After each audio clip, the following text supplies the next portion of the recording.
Chapter 3 For a full minute Philip paced back and forth without speaking. Then he stopped and faced Gregson, who was staring at him. "$1 million, Greggy," he repeated, in the same soft voice. $100,000 to my credit, in a First National Bank. While I was up here hustling to get affairs on a working basis, eager to show the government and the people what we could do, and would do, triumphing in our victory over the trust, and figuring each day on my scheme of making this big, rich North deal a staggering blow to those accursed combinations down there, they were at work too. While I was dreaming and doing these things, Brokaw and the others had formed the Great Northern Fish and Development Company, had incorporated it under the laws of New Jersey, and had already sold over $1 million worth of stock. The thing was in full swing when I reached headquarters. I had authorized Brokaw to act for me, and I found that I was vice president of one of the biggest legalized robbery combinations of recent years. More money had been spent in advertising than in development work. Hundreds of thousands of copies of my letters from the North, filled to the brim with the enthusiasm I had felt for my work and projects, had been sent out broadcast, luring buyers of stock. In one of these letters I had said that if a half of the lakes I had mapped out were fished, the North could be made to produce 1 million tons of fish a year. 200,000 copies of this letter were sent out, but Brokaw and his associates had omitted the words, "if a half of the lakes mapped out were fished." It would take 15,000 men, 1,000 refrigerator cars, and a capital of $5 million to bring this about. I was stunned by the enormity of their fraud, and yet when I threatened to bring the whole thing to smash, Brokaw only laughed and pointed out that not a single caution had been omitted. In all of the advertising it was frankly stated that our license was provisional, subject to withdrawal if the company did not keep within laws. That very frankness was an advertisement. It was something different. It struck home where it was meant to strike, among small and unfledged investors. It roped them in by thousands. The shares were $10 each and non-assessable. 5 out of 6 orders were from 1 to 5 shares. 99 out of every 100 were not above 10 shares. It was damnable. The very people for whom I wanted the North to fight had been humbugged to the tune of $1.25 million. Within a year Brokaw and the others had floated a scheme which was worse than any trust, for the trusts pay back a part of their steals in dividends. And I was responsible. Do you realize that, Greggy? It was I who started the project. It was my reports from the North which chiefly induced people to buy. And this company, a company of robbers licensed under the law, I am its founder and its vice president. Philip dropped back into his chair. The face that he turned to Gregson was damp with perspiration, though the room was chilly. "You stayed in," said Gregson. "I had to. There wasn't a loophole left open to me. There wasn't a single point at which I could bring attack against Brokaw and the others. They were 6 veritable Bismarcks of deviltry and shrewdness. They hadn't overstepped the law. They had sold $1.25 million of stock on $100,000 investment, but Brokaw only laughed when I raged at this. "Why, Philip," he said, "we value our license alone at over $1 million." And there was no law which could prevent them from placing that value upon it, or more. There was one thing that I could do, and only one. I could resign, decline to accept my stock and the 100,000, and publicly announce why I had broken off my connections with the company. I was about to do this when cooler judgment prevailed. It occurred to me that there would have to be an accounting. The company might sell $1.25 million of stock, but in the end there would have to be an accounting. If I was out of the game it would be easily made. If I was in, well, do you see, Greggy? There was still a chance of making the company win out as a legitimate enterprise, even though it began under the black flag of piratical finance and fraud. Brokaw and the others were astonished at the stand I took. It was like throwing a big, ripe plum into the fire. Brokaw was the first to hedge. He came over to my side in a private interview which we had, and for the first time I convinced him completely of the tremendous possibilities before us. To my surprise, he began to show actual enthusiasm in my favor. We figured out how the company, if properly developed, could be made to pay a dividend of 50 cents a share on the stock issued within 2 years. This, I thought, would be at least a partial return of the original steel. Brokaw worked the thing through in his own way. He was authorized to vote for one of the directors, who was in Europe, and he won over 2 of the others. As a consequence, we voted all of the money in the treasury, nearly $600,000, and the remainder of the stock that was on the market, for development purposes. Brokaw then made the proposition that the company buy up any interest that wished to withdraw. The 2 MPs and a professional promoter from Toronto immediately sold out at $50,000 each. With their original $100,000, these 3 retired with an aggregate steal of nearly $500,000.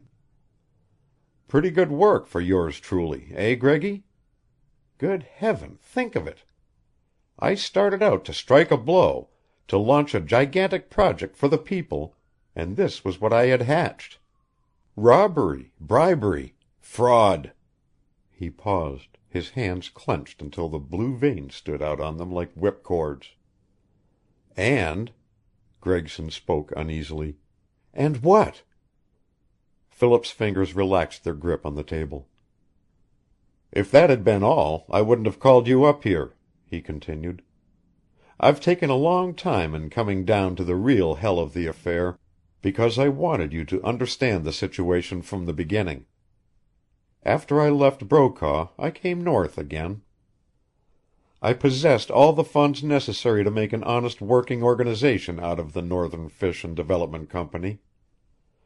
I hired 200 additional men, added 20 new fishing stations, began a second roadbed to the main line, and started a huge dam at Blind Indian Lake. We had 30 horses, driven up through the wilderness from Le Pas, and 20 teams on the way. There didn't appear to be an important obstacle in the path of our success, and I had recovered most of my old enthusiasm when Brokaw sprung a new mine under my feet. He had written a long letter almost immediately after I left him, which had been delayed at several places. In it he told me that he had discovered a plot to wreck our enterprise, that some powerful force was about to be pitted against us in the very country we were holding. I could see that Brokaw was tremendously worked up when he wrote the letter, and that for once he felt himself outwitted by a rival faction, and realized to the full a danger which it took me some time to comprehend. He had discovered absolute evidence, he said, that the bunch of trust capitalists whom he had beaten were about to attack us in another way. Their forces were already moving into the North Country. Their object was to stir up the country against us, to bring about that condition of unrest and antagonism between the people of the North and ourselves, which would compel the government to take away our license. Remember, this license was only provisional. It was, in fact, left to the people of the North to decide whether we should remain among them or not. If they turned against us, there would be only one thing for the government to do. At first Brokaw's letter caused me no very great uneasiness. I knew the people up here. I knew that the Indian, the breed, the Frenchman, and the white of this God's country were as invulnerable to bribery as Brokaw himself is to the pangs of conscience. I loved them. I had faith in them. I knew them to possess an honor which is not known down there, where we have a church on every 4 corners, and where the word of God is preached day and night in the open streets. I felt myself warming with indignation as I replied to Brokaw, resenting his insinuation as to the crimes which a half-savage people might be induced to commit for a little whiskey and a little money. And then Whittemore wiped his face. The lines settled deeper about his mouth. "Greggy, a week after I received this letter, 2 warehouses were burned on the same night at Blind Indian Lake. They were 300 yards apart. There is absolutely no doubt that it was incendiarism." He waited in silence, but Gregson still sat watching him in silence. "That was the beginning, 3 months ago. Since then some mysterious force has been fighting us at every step. A week after the warehouses burned, a dredge and boat building yard, which we had constructed at considerable expense at the mouth of the Gray Beaver, was destroyed by fire. A little later, a premature explosion of dynamite cost us $10,000 and 2 weeks' labor of 50 men. I organized a special guard service, composed of 50 of my best men, but it seemed to do no good. Since then we have lost 3 miles of roadbed, destroyed by a washout. A terrific charge of dynamite had been used to let down upon us the water of a lake which was situated at the top of a ridge near our right of way. Whoever our enemies are, they seem to know our most secret movements, and attack us whenever we leave a vulnerable point open. The most surprising part of the whole affair is this. In spite of my own efforts to keep our losses quiet, the rumor has spread for hundreds of miles around us, even reaching Churchill, that the Northerners have declared war against our enterprise and are determined to drive us out. 2/3 of my men believe this. MacDougall, my engineer, believes it. Between my working forces and the Indians, French, and half-breeds about us, there has slowly developed a feeling of suspicion and resentment. It is growing, every day, every hour. If it continues, it can result in but 2 things: ruin for ourselves, triumph for those who are getting at us in this dastardly manner. If something is not done very soon, within a month, perhaps less, the country will run with the blood of vengeance from Churchill to the Barrens. If what I expect to happen does happen, there will be no government road built to the bay, the new buildings at Churchill will turn gray with disuse, the treasures of the North will remain undisturbed, the country itself will slip back 100 years. The forest people will be filled with hatred and suspicion so long as the story of great wrong travels down from father to son. And this wrong, this crime—" Philip's face was white, cold, almost passionless in the grim hardness that had settled in it. He unfolded a long typewritten letter and handed it to Gregson. "That letter is the final word," he explained. "It will tell you what I have not told you. In some way it was mixed in my mail and I did not discover the error until I had opened it. It is from the headquarters of our enemies, addressed to the man who is in charge of their plot up here."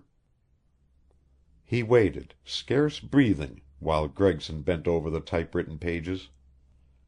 He noted the slow tightening of the other's fingers as he turned from the first sheet to the second.